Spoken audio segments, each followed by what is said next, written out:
in a sea of weapons, the point is, the job is, can you pick the right one that goes with the right character? Heat changed everything. And it changed even the approach to how guns are recorded and mixed in movies. The reason Hans Gruber's pistol doesn't turn up in my movie is that I screwed up.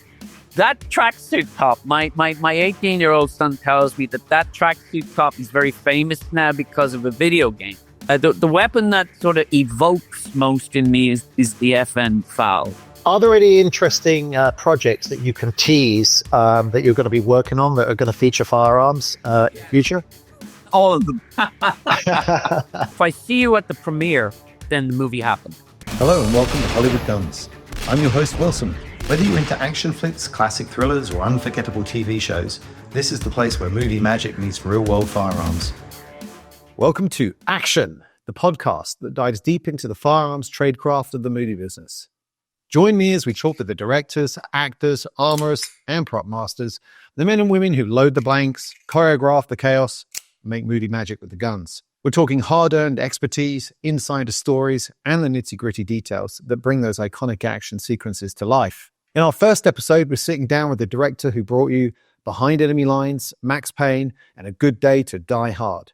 He's sharing his vault of insider knowledge, revealing the secrets behind some of the most memorable action moments in modern cinema. So, if you lift the guns in the movies and crave the story behind the spectacle, you found your new favorite podcast. Get ready to disappear down the rabbit hole with me. Without further ado, let's get into the conversation with filmmaker John Moore. Okay, well, if you could just give me an introduction to who you are. Sure. I'm really interested to know how you got into filmmaking, because when I was reviewing your biography, it looked to me like you were in your mid-20s when you were starting to direct, blockbuster Hollywood movies. So I'm very interested in your backstory or origin story. And perhaps you could just tell me a bit more about the movies that you've directed and produced in your career. Sure. Well, I'm John Moore. I'm 55 years old, so I'm an old man. And I've been directing movies for about 25, 26 years. I started off as a very young guy, as a kid, as a teenager, as a photographer. That really was the way in. This is before iPhones, before the internet. Photography really was the way in. Mm-hmm. So I did that. I went to school. There was a very small sort of film school in Dublin. Tiny place, just 20 guys a year. And I graduated out of there in 1990.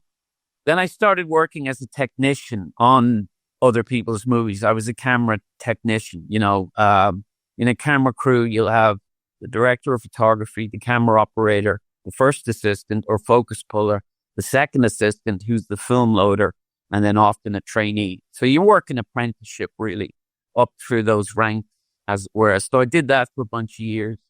And it was boom time in Ireland, film-wise. It was around that time they were making Braveheart, Private Ryan. There was quite a boom in the business. Yeah. So we got a lot of experience on bigger stuff, a lot of bang that you wouldn't normally see in the smaller movies we'd been making here. So that was a lucky break.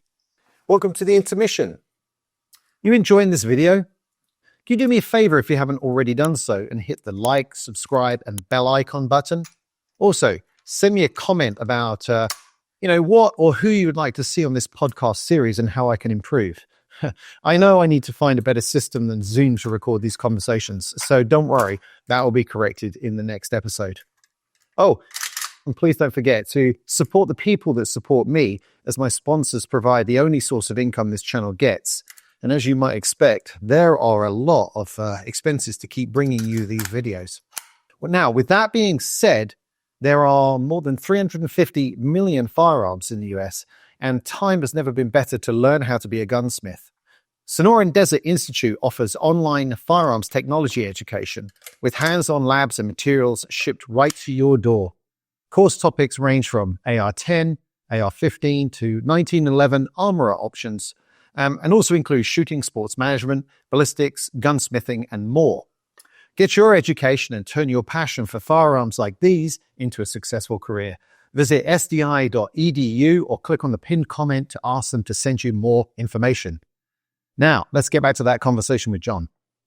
then I started directing TV commercials, and I got like the luckiest break on the planet. I'm sure a lot of my critics will tell you that. Where one of my commercials for Sega, you know, the games company, a studio executive happened to see it, and they were looking sort of. This is in 1999 when commercial directors were kind of thought of as sort of coming up, you know, in Hollywood. They were going to be, you know, visual blah blah was going to be the next big thing. So I got lucky with Fox. They saw my commercial and they said, "Do you want to do Behind Enemy Lines?" Wow. What an introduction, then. That was 1999. We shot that in 2000, released in 2001. And then I just did a whole slew of films with that same team at that studio. We did like 5 films straight, developed a bunch more. So yeah, it was a great run. I had a nice run. Slowed down in recent years. Hollywood's changed a lot. The appetite for the kind of movie I make sort of subsided. You had this wall of superhero stuff, and that's kind of not my bag. So we'll see if it starts to come back a little bit. You know, I still think people like good thrillers and dramas and action movies. But that's kind of my story. So I came out of stills photography, really. Wow. I'm jumping all over the questions. I was talking to one of my friends and I was telling him who you were. And he said to me, wait a minute, this guy directed Gene Hackman. And I was like, oh, yeah, he did. Can you speak a little bit, you know, about that experience? Yeah. Yeah, it was, look, like I said, because I'd worked on other people's movies in the camera department, I'm not saying I knew what I was doing. I just sort of knew a little bit how to behave around actors. Because, of course, one of my jobs was putting the slate on. So you'd be in front of such and such a movie star putting your board on. So you just sort of learned a little bit to be comfortable around them. Yeah. And, you know, they're not from another planet, you know. No. And so Gene Hackman, who I worshipped, you know, as a kid from like back 21. Behind Enemy Lines is basically the reverse polarity of Bat 21. If Bat 21, Gene's out there doing the search and, you know, and so on. So I was just so thrilled to get Gene. And, you know, like a lot of these guys, he just wants you to know what you're doing. Don't mess around. Have your homework done and your ducks in a row. And they're, you know, he was perfectly lovely. He was a very funny guy, which I didn't expect because, you know, he's such a hardball player. Yeah. But he was really funny. And thank God, you know, Owen Wilson, God bless Owen Wilson. That's going to be written on my gravestone. God bless Owen Wilson. Because Owen was just so funny and relaxed and Gene liked him. So we were off to the races. You know, when you get a cast like that, you know, goes well with each other, you're in business. Excellent. Well, we met after you had left a comment on the channel regarding, it was the Die Hard episode with the HKP7. So I was interested, like, how did you come across Hollywood Guns? You know, and what led you to that video? I got a direct sort of, I guess, the all-knowing, all-seeing YouTube algorithmic god. Because I'm a fan of Ian McCulloch's over at Forgotten Weapons. Yeah. And Ian often sort of touches on some movie guns now and again. Yeah. And so because I'd watched his stuff, yours was a recommend. So, you know, it's a great name for a channel. Guns is a great name for a channel. And I've been in Hollywood and I've had some guns in my movies. So I thought, I'll click on this, you know, the way the male brain works. Excellent. And I just, like I said, I thought your production standards and your approach to the whole thing is so spot on because I'd like to clear up one thing, especially for your knowledgeable audience. I'm not an expert in firearms, not even close. I'm that guy at the bar who says the wrong thing every time. You know, you're talking about 50 calibers and I'll go, hey man, I like that Steyr AUG, huh? So I'm not an expert, but what I really enjoyed about your channel is that you correctly identified the truth that a lot of thought does go into deciding the weapons choices for the characters. the same as it would for their wardrobe choices, the same as it would for anything they're handling, or that sort of it telegraphs their character. So it's actually a very effective device to telegraph who a character is very efficiently, very quickly. And you identified it in your Die Hard video when you talked about Hans Gruber, who he is, and why that HK pistol was right for him. Yeah, tailor-made for his suit. Yeah, And it, that's kind of the point. In a sea of weapons, the point is, or the job is, can you pick the right one that goes with the right character? And so, a lot of people don't care. Most people going to the movies don't care. Our audiences might. And some people have asked me before, why does it matter? Well, who cares? Why do you need to know this stuff? And I guess the answer has got to do with actors. The thing you have to understand is actors take their job, I mean this sincerely and respectfully, take their job very, very seriously. And it's a tough gig. You can work very hard for a lot of years and just have to keep on pushing and keep on keeping on. So they're a little bit like race car drivers. They're always looking to find a 10th. They're always looking. And the thing is, you have to be respectful of that. So I realized early on, if an actor were to ask me on set, what is this weapon and why am I using it? And I didn't know the answer to that. That would be pretty much a dereliction of duty. The same if he had a vintage watch or a special Mont Blanc pen or something. It's beholden on the director to be able to say to the actor, this thing is an extension of who you are. Yeah. So I just decided, it's pretty lazy not to be able to converse with the actors about, what it is they have in their hand. That reminds me a lot of, say, Bond. Everybody knows that the Walter PPK is synonymous with Bond. And a few directors have tried to change him away from that in the Pierce Brosnan era, I would say. But, the watch that he wears is quintessential Bond, and often it's an Omega Seamaster Professional, I think. I actually... I think we've just really upset the Rolex community.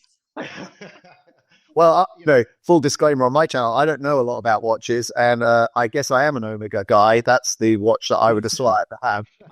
I'm lucky enough to have one of Pierce's Bond Omega Seamasters, the 007 Limited, because I worked with Pierce later on in life, so it was a nice little full circle. But yeah, it did start with Bond, and I'm glad you brought that up because trying to prepare for speaking with you today, I was thinking, what is the genesis of this? And Bond has a lot to do with it, that the image of that, the opening titles do look down the rifled barrel of a gun. You are being told right from the beginning of this franchise that a lot of this is centered around that gun, his guns, the idea of assassination, the idea of guns in this guy's life is bigger than what might be on the page.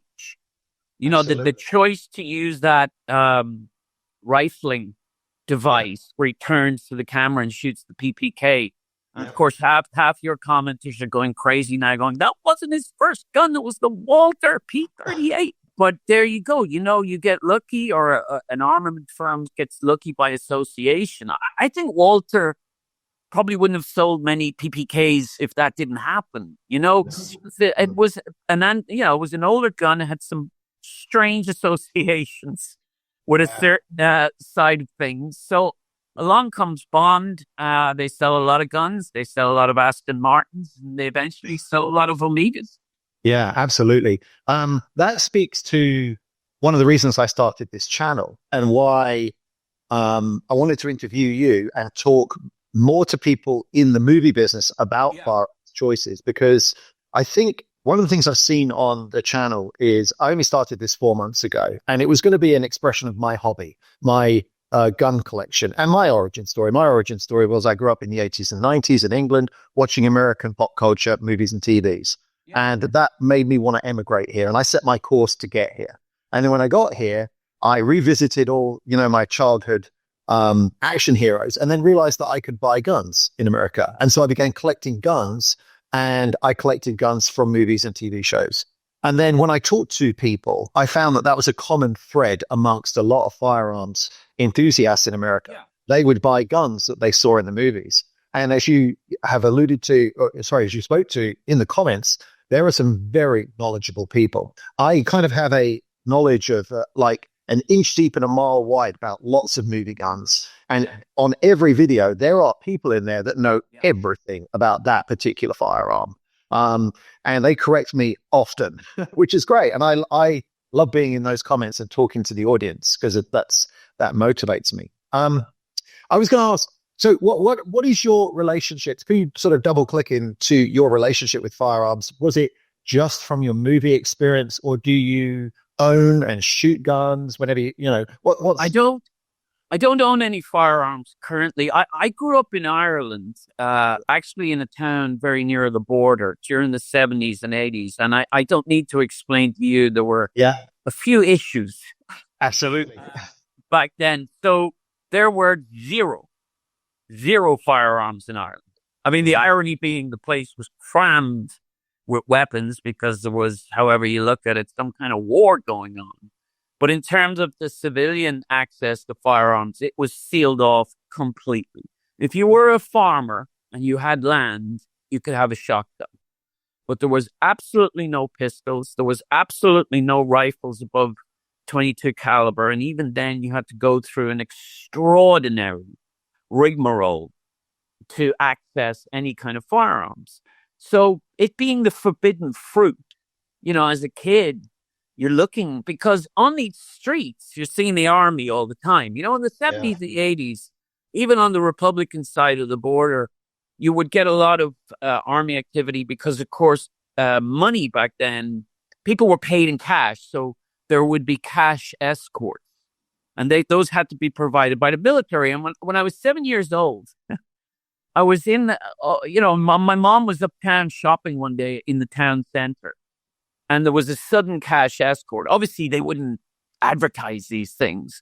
But two Panhard armored cars sort of came up, sealed off the road. And then the Security Corps cash truck came in. And I remember very clearly that one of the soldiers who had dismounted was carrying a Gustav submachine gun. Oh. And of course, the Gustav is an open bolt machine gun. Uh-huh. As your audience knows. So the breech, you could see the brass round in the breech. Wow. And for some reason, to me, this seemed extraordinarily dramatic and way more serious than you had associated. Guns were from, movies and cowboys and Indians and pew, pew, pew, pew. But here was this metal thing, which is all gray and a piece of wood and that silly cheap fold-out handle. But right there in the breech block was this brass, this glint of brass. And it genuinely caught my eye like a magpie. And I've been interested in the design and the power and the symbolism of firearms ever since then. So like I said, I'm not an expert. I don't have a background in shooting because there was nowhere to shoot. Like you said, you went to America and it's like, wow, we can do things here.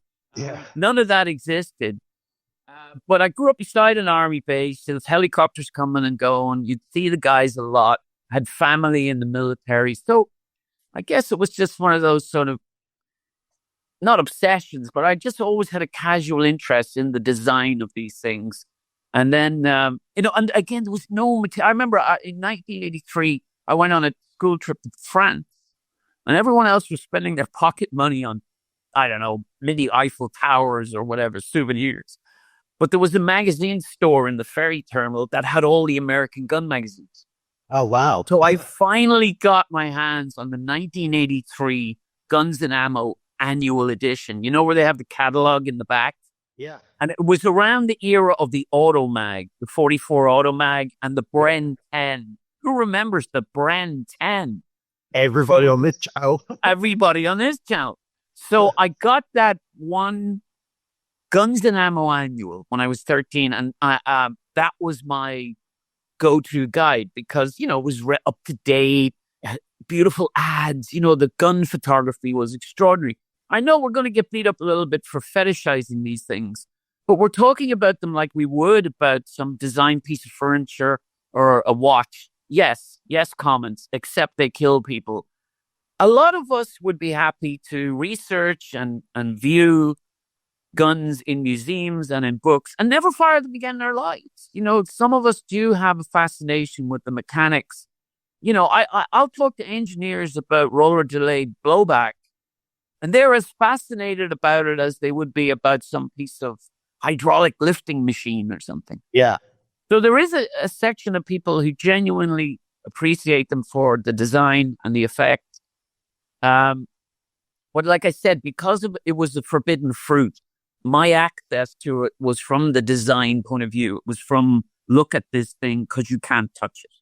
Absolutely. And have you ever shot firearms yourself when you've been in the States or anywhere? Yeah, I mean, a little like yourself. You know, once I got into the nightclub, I was like, yes. Yeah, of course. And of course, with the movies, I got access to some of the great Hollywood armorers in the world, you know. So these guys, you know, it's in their interests, obviously, to educate the people they're working with. It's obvious, you know, if you're an armorer, you want your director to know what the hell he's talking about, preferably having actually fired the thing so he doesn't come up with idiotic suggestions. So yeah, I got well schooled by some very, very, very good people. And the great thing about it was the range of weapons, you know, because you're not dependent on what you own yourself. Yeah. Well, you get to go to their facilities. Basically, you know, it's kid in a candy shop after that. Yeah. Do you mentioned like the PPK, the Bren 10, the Gustav? Do you have a favorite firearm, and what is it and why? I thought you would ask me this, and I thought I would try and duck the question by saying, should we break it into categories, this and that? No. I do have a favorite. And again, apologies to anyone who finds this language a little bit fetishizing or whatever, but we are talking about them from a design point of view. The weapon that sort of evokes most in me is the FN FAL. Wow. Partly because it was until I think 1986 or 7, it was the standard issue of the Irish Defence Forces. While on the other side of the border, they had the same weapon, except it was called the SLR. Yeah. With its rather nasty looking cheap L1A1 plastic stock. Yeah. On our side, we had the wooden stock. Yeah. The proper FN from Belgium. Yes. So that has always been my sort of the weapon that evokes. And if you look at a movie that I was involved in called The Siege at Jadotville, which was directed by my buddy Richie Smith, that weapon is prominently displayed because it's also historically correct. But it's always tickled me that after all these years, that weapon would end up on a movie poster. There's just something about it. The lines are extraordinarily great on it. It sort of runs this. It's a sort of very aggressive design that runs straight out from the shoulder. It's obviously a long weapon, and it has just such temporal connotations. Whether it's the Falklands, Northern Ireland, and then of course they would pop up all over the Congo, all over sub-Saharan Africa. So I'd say, you know, swings and roundabouts. Yeah, I'd go for the FAL. I think in terms of long guns, I'm probably with you on that. I'm quite partial to the HKG3 platform. Yeah. But I have a Belgian FAL in my safe at home. Well, there you go. I haven't featured it on the channel because I haven't found the right movie yet that it stars in. But I did. I just recorded a Heat episode, which will be airing on the channel before our interview, and that has a FAL para in it as well. And I agree. It's a great piece of design by Dieudonné Savé out of Belgium. But, you know, you're using that word fetish, but, you know, if you're looking at the aesthetics of a firearm, it looks like an archetypal rifle to me. It looks like a rifle should look. Yeah. Well, and the other thing is the whole concept of form follow function is ruthlessly applied in firearms, and any design discipline, certainly 20th century design discipline, Bauhaus design discipline, has form follows function at the heart of it. And yet with weapons, they can kick it up a notch. They sort of get, we're totally functional, but watch this. Here's a carrying handle. And yet it adds to the design of the weapon. So I think weapons are where you look if you, and so are some cars, some sports cars, not the silly ones, but the smart ones, where you look and you say, yes, that's extraordinarily function, but it has achieved that other level where the design doesn't take away anything from the function. Absolutely. Okay, so outside of your own movies, what are your sort of top 3 to 5 favorite action movies, thrillers, or war movies? Why do you like them? I would say, certainly within the sort of conversation we're having here, I'm a ridiculously big fan of Heat. Oh. I remember seeing Heat and thinking something has changed here. Yeah. Because let me be a little bit nasty just for a second, for the sake of it. Up until then, I don't want to say there was a jokey attitude, but you would get things like, say, I don't know, chrome nickel plated Rugers from the 80s. Mm-hmm. There were a lot of guys spraying Uzis like this, right? Yeah. And there was, I don't want to say a lack of seriousness, but guns as highly relevant, functioning parts of a story were treated very casually up until Heat. Mm-hmm. Heat changed everything. And it changed even the approach to how guns are recorded and mixed in movies. I happen to be so lucky to work with some of the guys who'd worked on the sound mix of Heat. They did some time on some of my movies in post-production. So I struck up a good friendship. And I was always, how does it sound like that? And there are various stories. I can't tell all of them because some of these are these guys' sort of chef secrets. Yeah. But I do know that, normally on an actor, you would mic the actor with a lavalier or a lav mic. You're probably wearing one right now. It's the little radio mic that is hidden usually on an actor's costume. But I know for a fact that for some of the takes, they mic'd the guns. Wow. Now, what does that mean? Now, of course, there's two kinds of sound recording, right? You've got the lavalier wireless and you've got the boom mic. And, normally you would get atmospheric sound from a gunshot, right? Because, we're here on the street. Here's the truck. Bang, bang, bang, bang. Oh, that sounds right. Michael Mann said, no, that's not enough. What I can't just have gunfire in the street. It has to be extraordinarily shocking. We don't hear gunfire in the streets unless you live in Beirut or Sarajevo. God forgive me. It's just such an alien sound for somewhere like Los Angeles. Yeah. Even though this did come in the wake of the Hollywood shootout, the fact is, unless you'd been at the Hollywood shootout, you don't know what guns in a concrete canyon sound like.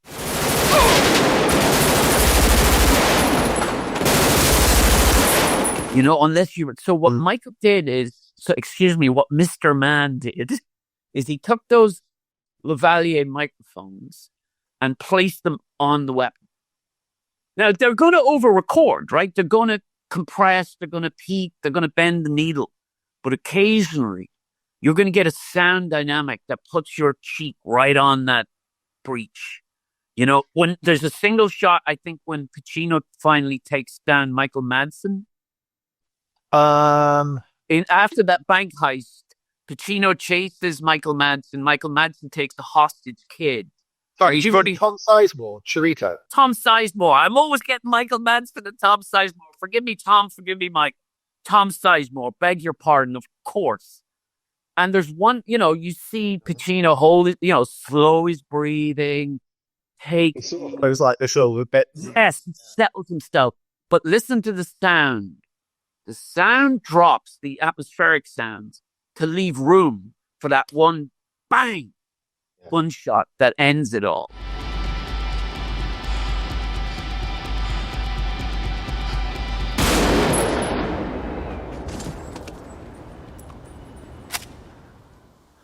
And so that's why I say he changed everything. It not only made characters and script writers take the idea of weapons more seriously, but it also revolutionized post-production sound mixing for guns. Wow. Yeah. Any other movies spring to mind? Yeah, I'll stay recent. I think Private Ryan was superb. The slop and the slack in Tom Hanks's Thompson Bolt, because it's a relatively slow rate of fire. So versus Edward Burns, say BAR. Again, it's just another movie that put a lot of thought. Even Tom Hanks' Colt 45 at the end when he's firing at the tank, they make it sound so small. Yeah. Right? It's just pop. So Private Ryan is just a slam dunk. In terms of action, big Die Hard fan, big Predator fan. Predator. I mean, how can we leave out Predator? Yeah. Predator presaged heat in terms of, my God, they took their guns seriously in that movie.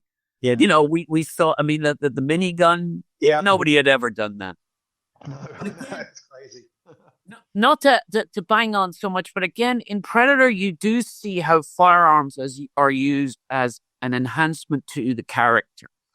When Bill Duke's character panics, and picks up the mini and starts spraying, what I always found brilliant from a script and character point of view, 9 out of 10 movies would have had his teammates come back in and go, "What's happening? What are you doing? What are you shooting at?"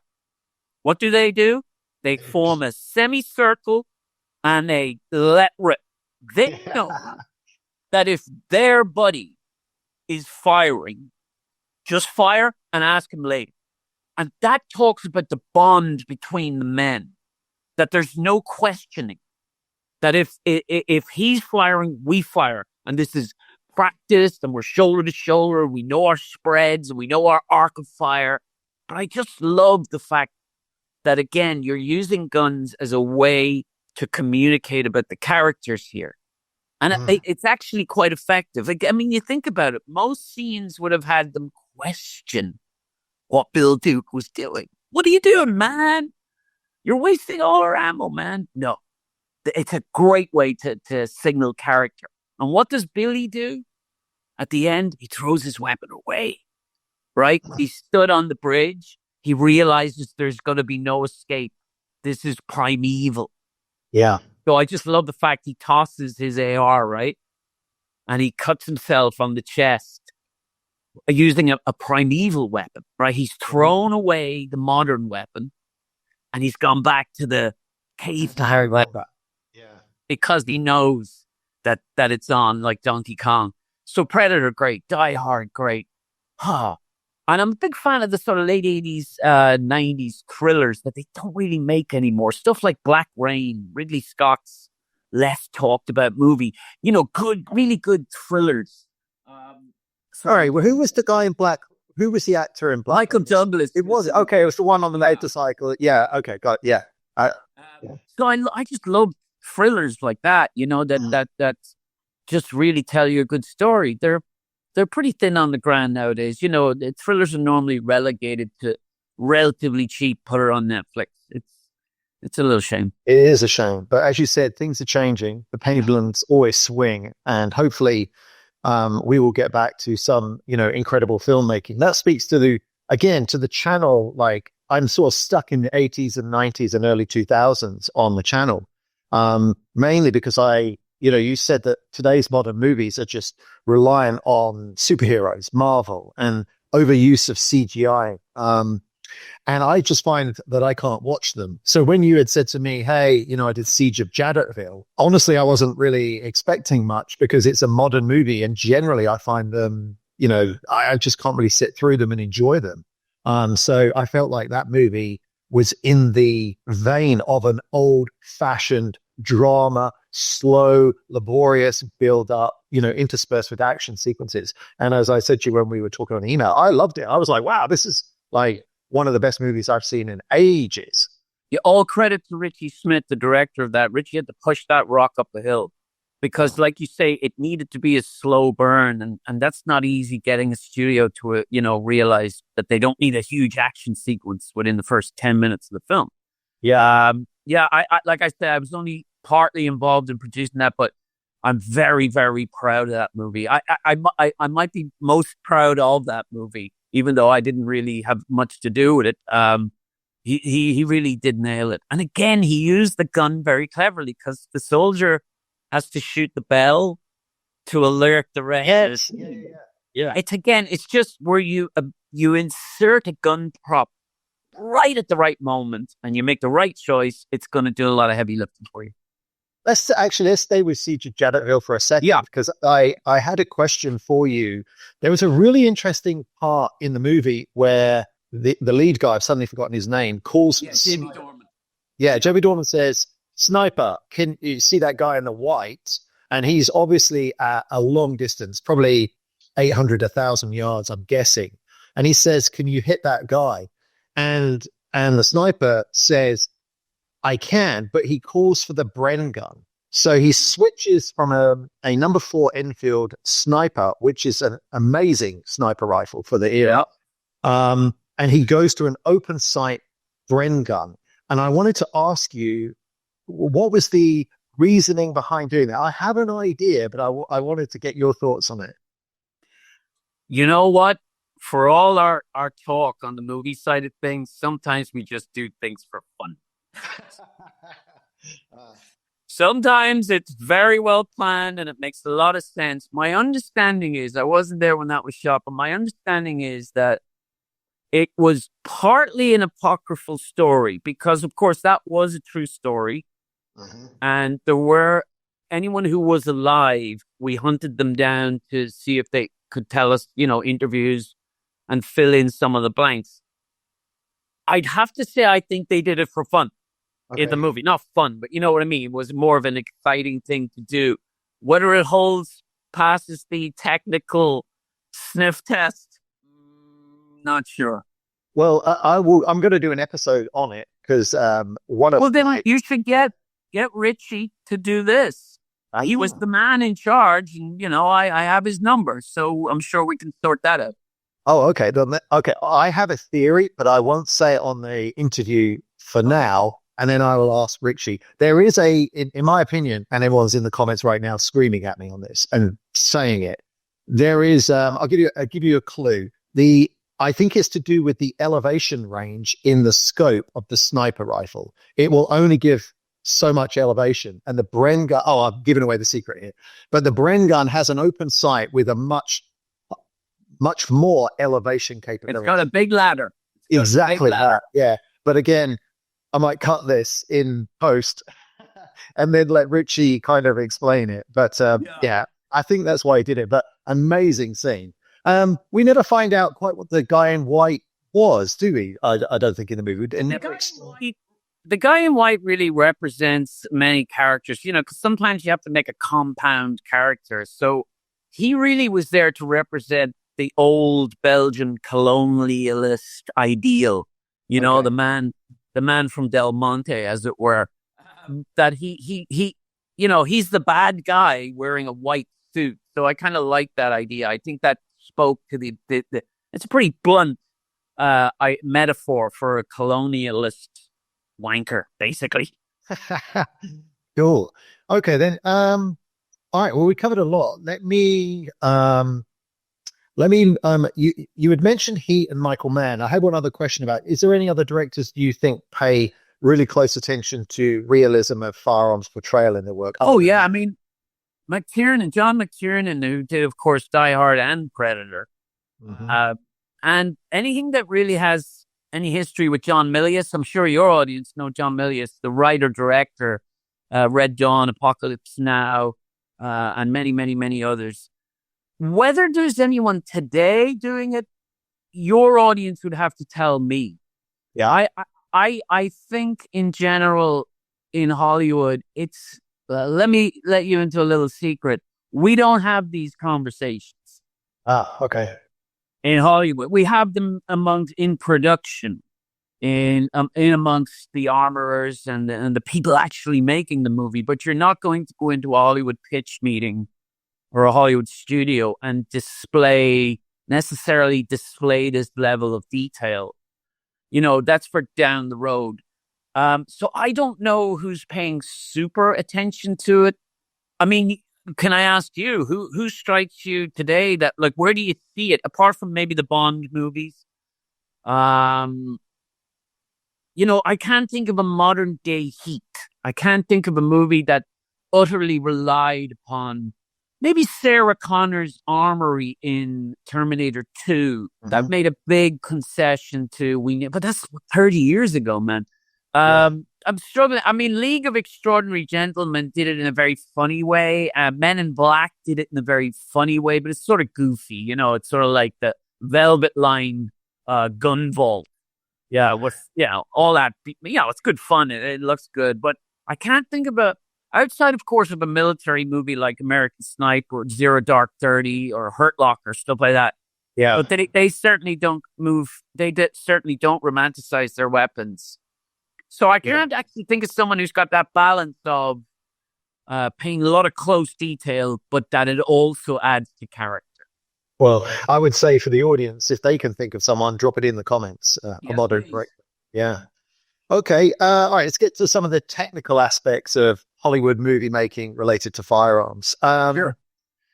So let me have a little look here. What have we got? Yeah. How involved are you as the director or producer in the selection of specific firearms for a film?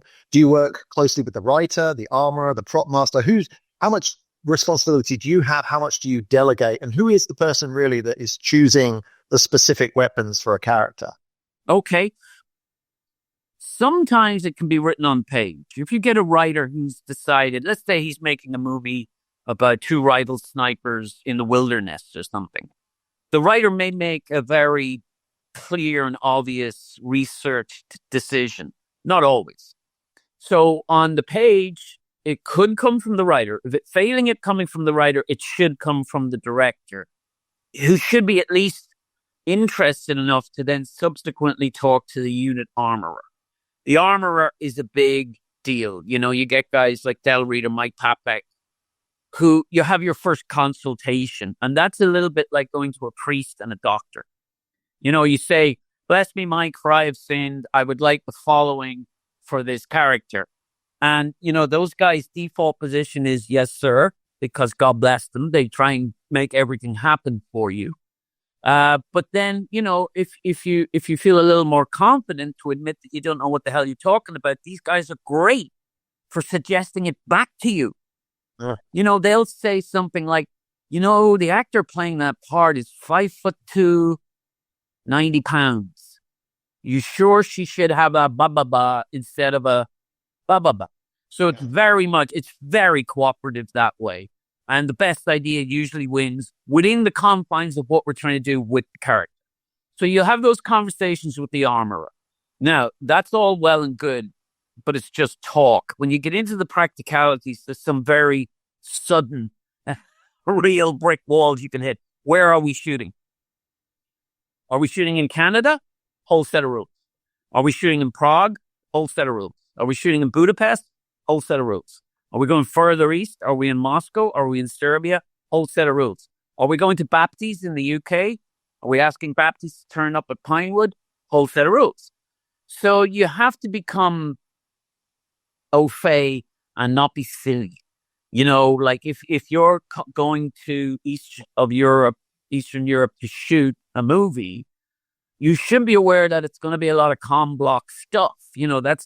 Because availability is a big problem. I mean, for example, the reason Hans Gruber's pistol doesn't turn up in my movie is that I screwed up. I had absolutely determined to put it in. They're not easy to source. They weren't particularly easy to source in Europe, which is weird, right? Because they were a German Bundes-issued firearm. But if you're shooting in Budapest, I don't know that the German police are all that happy about, so on and so forth. So there's the practicality. But then you could find a private collector, somebody. Then there's can we adapt it for blank firing? We don't always need to, obviously, but there's certain practicalities. But there's also human error, there's like I said, I'd intended on putting Hans P7 in that movie. I'd put it in a scene, and then the scene got dropped, which often happens. And I forgot to take the gun, as it were, out of that scene and give it to another character, which I'd intended to do. So that's why Irina ends up with that little Storm P4 compact. Is it P4? I believe it's a Beretta PX4 Storm compact. Yeah, the Storm. Yeah. So he should have had Hans Gruber's pistol. Oh, that's what was meant to happen. And God damn it, I'm pretty sure Mike Popek, the armorer, had mentioned it to me. But I, was like, I'll get back to you. I spurred up. It's unforgivable. that weapon. I managed to get the AUG in there as a nod to Hans Gruber's sidekick, Alexander Goodenough. Yeah. He's an AUG, so we gave our bad guy an AUG Steyr. I think it was one A1 with the 40mm launcher. So sometimes just screwing up, just don't. I forgot to do that. Yeah. I know, and so much time and planning goes into it. You just kick yourself later when you realize, oops. So that's kind of the process. You talk to the armorer, you figure out where you're shooting, you figure out what your licensing requirements are. Very hard to shoot outdoors in big cities, obviously. People are very nervous, especially, post 9/11. You're not going to really get to run around and go bang, bang, bang, bang, bang, bang, bang in the middle of London or New York, So you figure out all those hurdles and you just keep going and you keep going. You keep insisting this matters. Because a lot of producers are going to go, listen, fucko, we really need to spend $800 bringing that man liquor from wherever. Come on, man. You got to fight for your right to park. You got to keep the pressure on the producers and convince them this is as vital as, the pen he got from his grandfather. Yeah. That it's that big a deal for the character. Not everybody wants to do it, Yeah. Well, you were just talking about safety and things like that. So just pivoting a little bit towards that. Hang on a minute. Sorry, a thing pop up on screen. How much firearms training do the actors typically receive, on your films and other films? So, how has that process kind of evolved over the last couple of decades? I would say I would characterize it as going from voluntary to pretty much involuntary. There's, you used to get actors. Not everyone likes firing weapons. I mean, as I'm sure you know, it's very unpleasant firing certain weapons. Yeah. It's right? It hurts and you can get brass and, it's not for everyone. So, but it used to be relatively discretionary, the degree to which an actor would say, and again, it costs money. You got to go, you got to set up the lessons, you got to, it's money. So I'm not sure every producer wants to spend that money making sure the actors are trained up.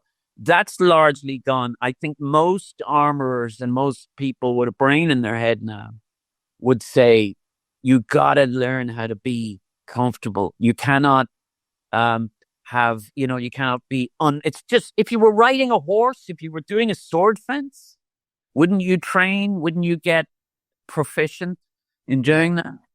Yeah, this reminds me of, say, the John Wick series, and Taron Butler, from Taron Tactical, and so I think you talked about pivotal moments, say with Michael Mann in '95. I think another pivotal moment in terms of firearms handling, and we can argue or debate whether it's realistic or not realistic. If it's gun and fu. But I think, 2014 and the amount of work that Keanu Reeves put into competitive firearms training for the movie John Wick and then the subsequent sequels, I think that has, there's probably a sea change in the game there as well. He set the bar. And, actors are quite egotistical.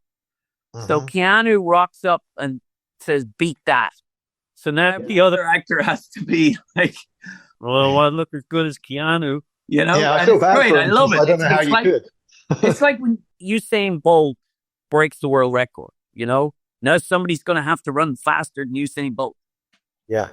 So staying with safety for a second, what are the kind of safety protocols on set when firearms are being handled, as blank ones, or even perhaps I don't know if you ever use any live ammunition at all. Never. Okay. Absolute, absolute no. 100% absolute. Don't kid around. Forget it. Everyone go home. No. Okay. That's how seriously we take it. We worry about this thing being taken away from us. Ah, that's a great parallel with the Second Amendment community in America there. Yeah, every tragedy, every bad thing that happens the reaction to it tends to impact, everybody else. And so, yeah, people are very defensive of that. Yeah, it's, 25 years later, we're all taking our shoes off at the airport. It's like, so every time there's an incident, we have to take a lot of perhaps less than well-informed criticism because we all sort of have to hang our heads and take the lecture. And it's tragic because I know I've been there. Safety is it. Yeah. It's it. Nobody thinks we're curing cancer on a movie. Nobody thinks we're that important. So we don't ever want anyone to get hurt or injured or upset in any way whatsoever because it's only a movie. Yeah. And we're worried that every time there is an incident, which are vanishingly rare, that there's going to be a high price to pay. And we find ourselves in these positions, I don't know, every decade, maybe every 20 years. And it's a sticky wicket. It's a tough one to defend, especially, for example, with technology like airsoft technology, which is amazing. It is amazing. It's not going to give you a kinetic sound or a kinetic feeling, or it's not going to get the actor feeling, wow, this is a big energy scene. But that's pretty hard to defend in front of a bunch of lawyers and executives going, looks okay to me.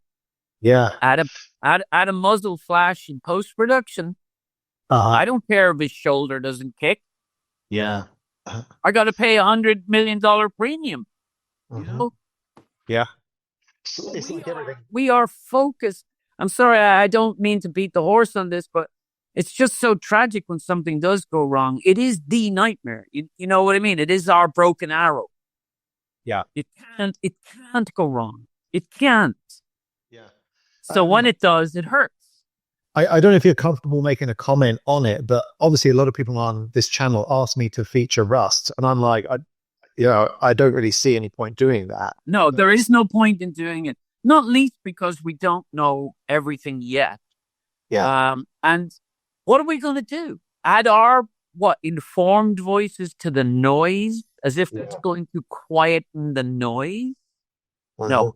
What happened was an absolute heartbreaking tragedy that killed this community.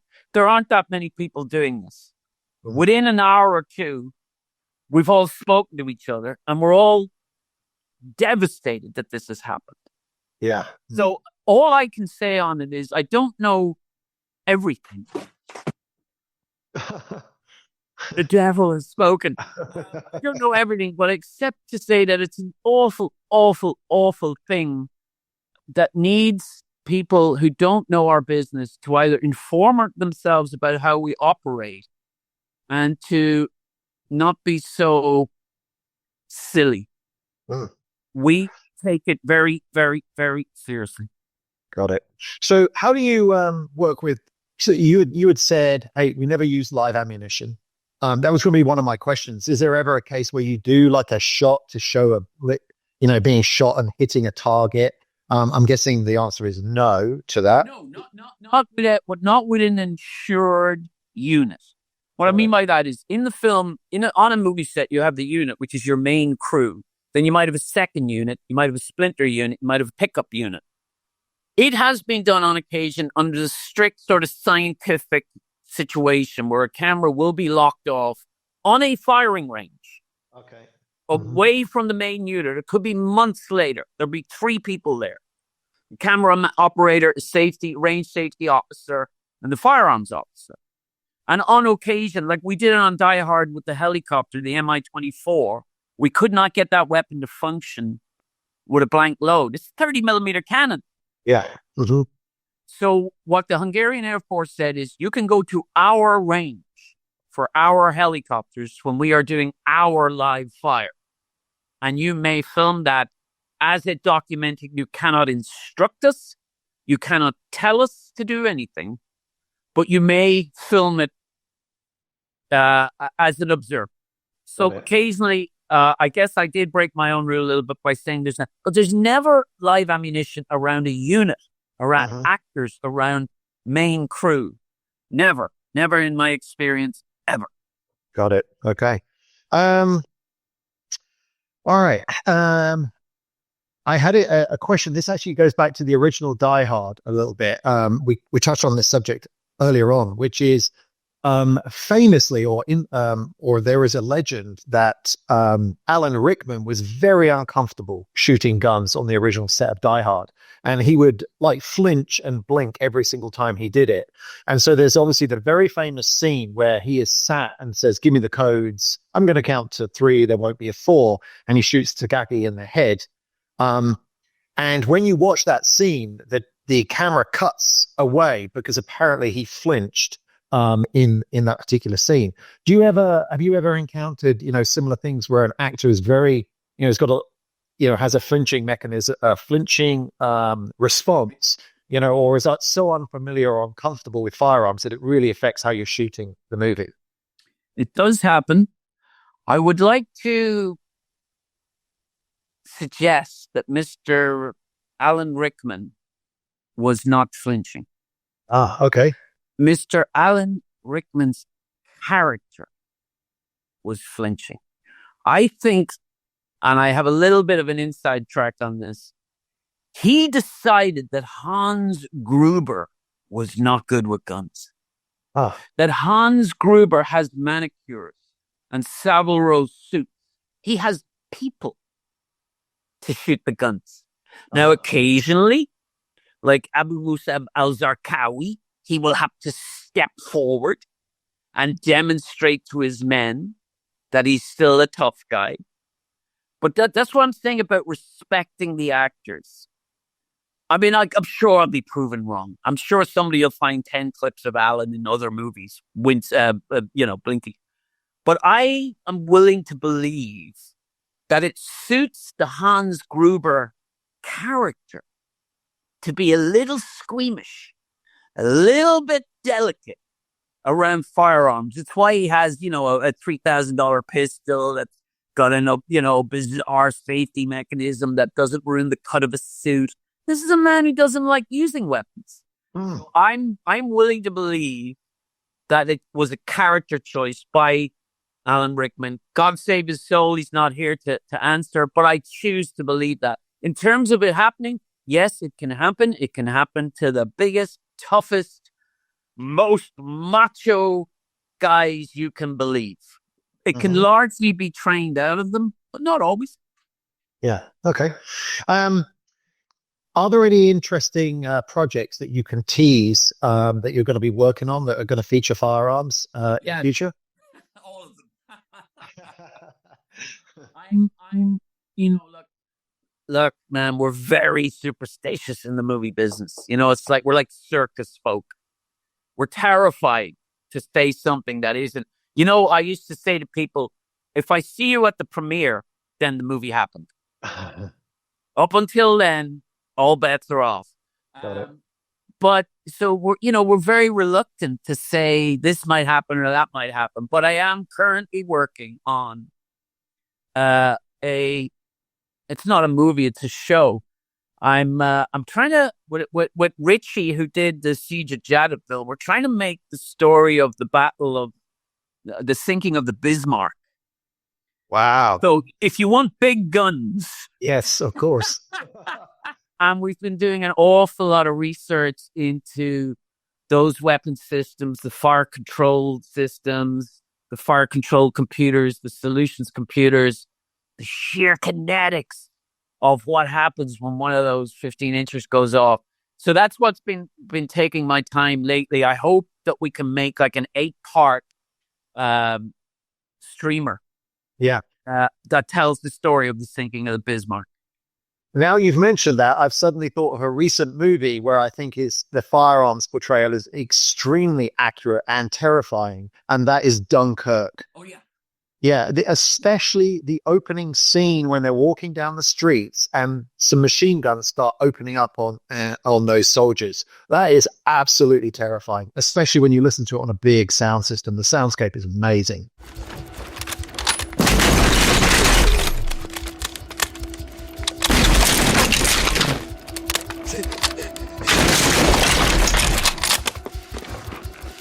Yeah, extraordinary. Yeah. The production designer on Mr. Nolan's films, Nathan Crowley, did a couple of my first movies. We were sort of young together. And I met Nathan. He'd come over to be an art director on Braveheart in Ireland, and he just stayed here and loved it. So he did Behind Enemy Lines with me. And I know for a fact that Nathan is a fellow enthusiast like we would be.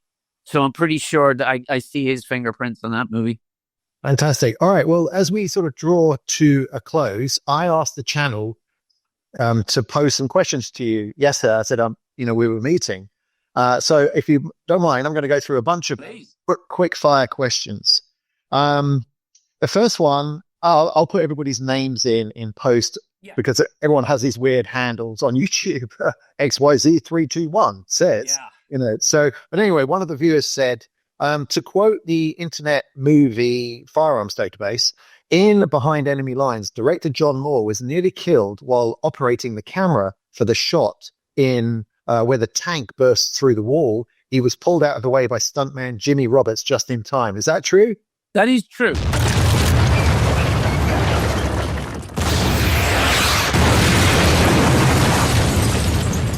What happened was we were on location. We didn't build a set. We were on location. I wanted a tank to come through a wall, despite most tank drivers and crewmen saying, we don't do that. Please don't do that.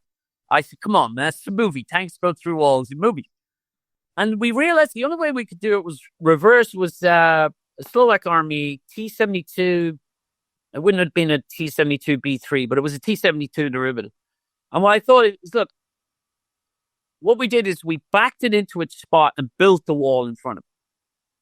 Because we knew the wall couldn't be wall. It had to be movie wall. Now, it was concrete and it was cement. It just wasn't reinforced like you would a load-bearing wall. So we walled the tank in, and then we're doing a shot, and the tank's been sitting there for a couple of days now. And because the set is outside, the temperature is very cold. This was in winter.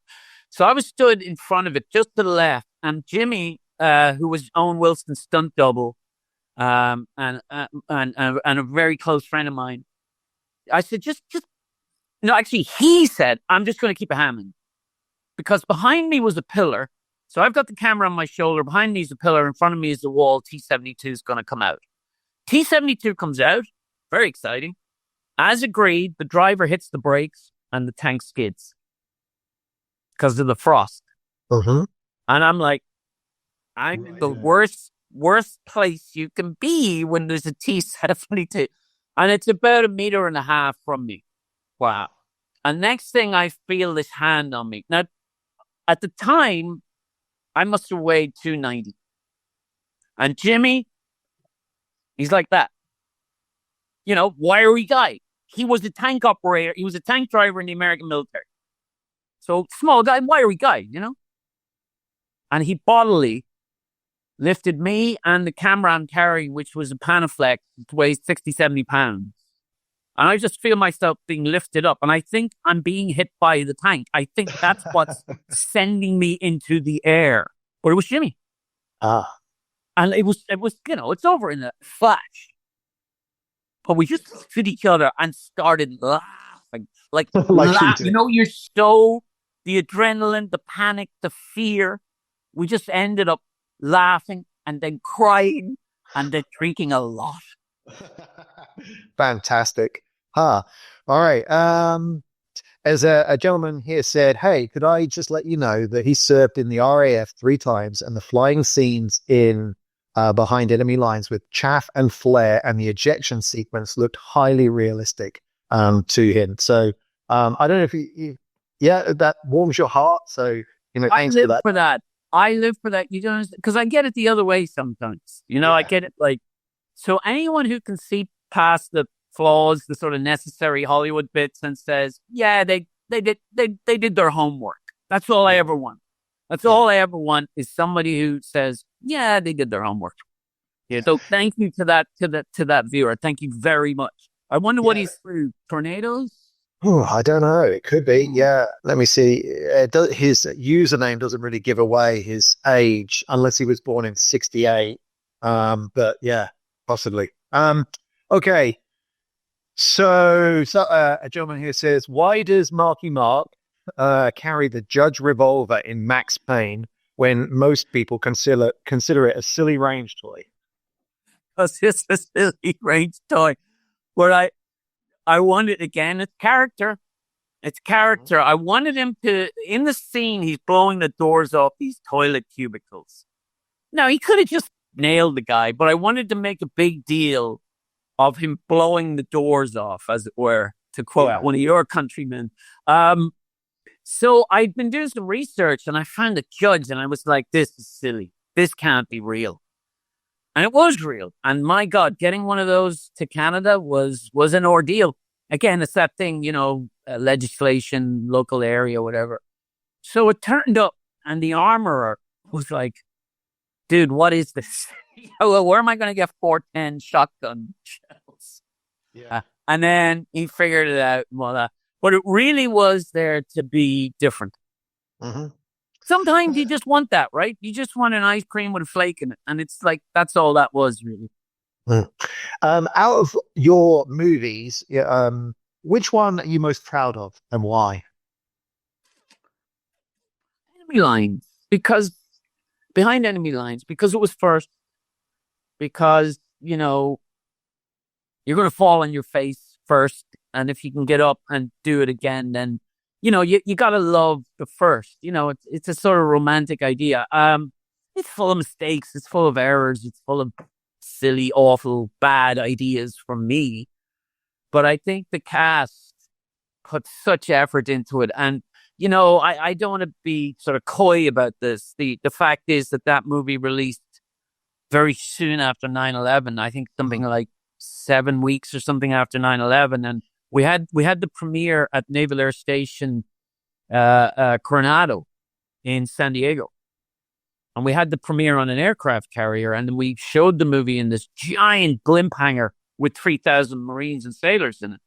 So that's always going to have, pride is tough to say because I beat myself. I think, I made mistakes, but that's the one I'm most proud of. Yeah. Yeah. And sticking with Behind Enemy Lines, this is kind of like a nerdy gun guy question, but the sidearms that the two pilots have, Wilson, they are Beretta 92 SBs. I have one. It's on my channel in a Lethal Weapon episode, which it isn't correct for, but it's the only one I have. And that was a very interesting choice because the SB model is the blued model rather than a black finish. And that was selected for the Air Force, but the Air Force, we don't believe it actually adopted it. It went with the FS model, which was the black finish. I just wondered how it turned up in those airmen's, holsters. Was that a deliberate choice, an accident? Did you have any thoughts on that? It was necessity because we had a really excellent technical coordinator, Captain Dave Kennedy, who was an F-18 jockey himself. And what we did was we were allowed to bring the uniform materials because we shot the movie in Slovakia. So we were allowed to bring the movie, the uniform, flight suit, G-suit, helmet, all that stuff. But when it came to importing the weapon, So what we had to do was we had to go with what we could get in in Slovakia. It was, we tried, and Dave was like, yeah, some guys switch out a personal firearm. It's not really that encouraged, but what are you going to do? You're not going to stop a guy on the flight line saying, can I see the parkerized finish on a Beretta? But so I think it was necessity rather than, making a big choice. The important thing for the character was 9mm. Yeah. Because the other character, who's the kid who's obsessed with Americans and thinks Americans are cool and thinks rap music is cool, thinks that's, to that kid, that's a gangster gun. He's, yeah, 9mm. Owen's like, yeah, whatever, 9mm. Can we get home? Can we get out of here? But the kid is fascinated. The kid probably knows, in my mind, the kid like you knows whether it's the right or wrong gun. And again, that's a character piece. Yeah, it's a beautiful piece of historical irony, I guess, that is the gun the Air Force adopted.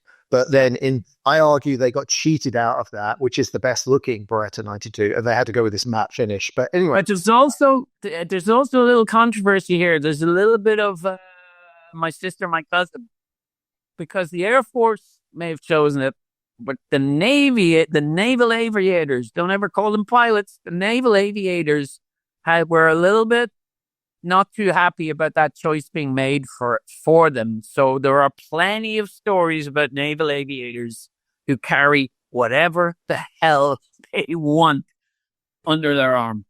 Yeah, that's fair enough. Yeah. Okay, staying again with that movie, you used the 6 Sauer SSG 3000 as the sniper rifle for Sasha's in that. Again, a very unusual choice. Do you recall why that was picked?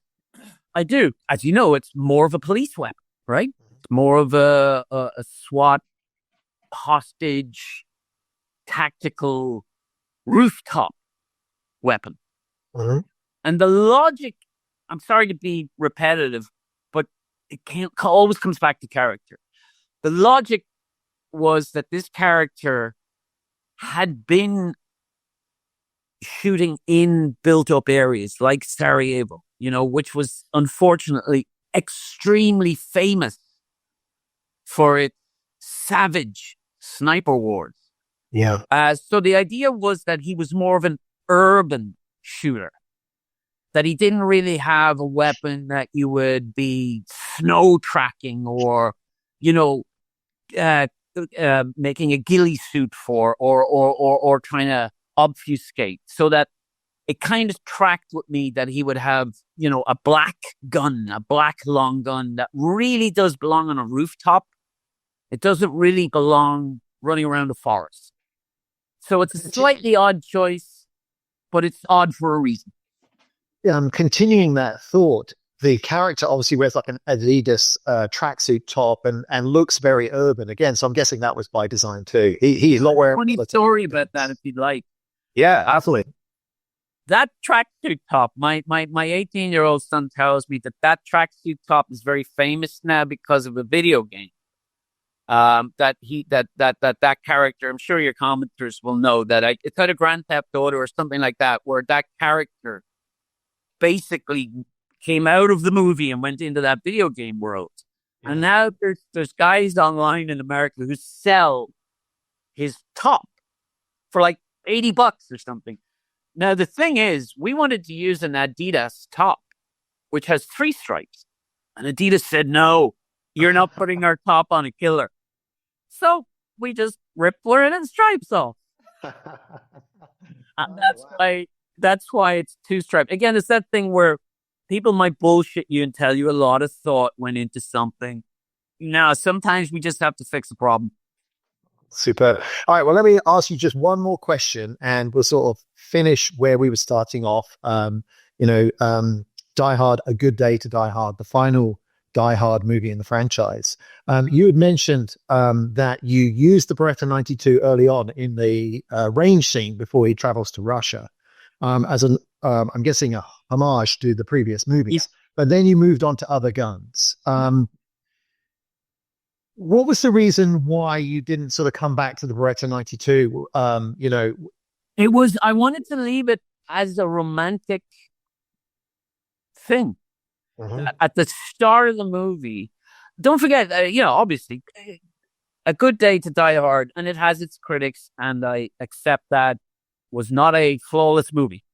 But one of the big ideas in it was that this was, for the first time, we used to joke, does John McClane even have a passport? I mean, obviously he has a passport, but it was the idea that, like, this American is not, for the first time, is going away. It's like Nixon in China. We're bringing John McClane to Moscow. So I like the idea that he was without his trusty 92. That like he felt like he was missing a leg. So it's a subtle way to put him at a disadvantage. And, it's quite a softy, romantic idea that he left his favorite reliable piece at home when he needed it most. Excellent. Well, that seems like a really good place to end the conversation. So thanks very much, John. You're very welcome. Yeah, I hope everybody on the channel loved this episode. And thanks again. Well, you're very welcome. And I congratulations on your channel. And your commenters were really smart and some really polite and decent people in there who are willing to trade information, not trying to get one up on each other. It's a good community. We don't need nasty people. We need nice people who are trading information, and God bless. And let's see if I'd love to help you get maybe some better qualified people than me to talk. And that, ladies and gentlemen, is a wrap. I hope you enjoyed this first episode of Action Podcast. I'm aiming to produce about one episode per month, along with the usual signature videos that you've seen on the channel so far. I got several fascinating guests lined up, and I'll announce and tell you more about them as we get closer on the YouTube community tab. Stay tuned, as I'll be asking for your help with the questions to put to them. And finally, as you can see, I'm working on my line of movie gun related t-shirts, and the first exclusive design is available to purchase in the YouTube store now. It ships to the USA, Canada, UK, and Europe. That's it, and I'll see you in the next one.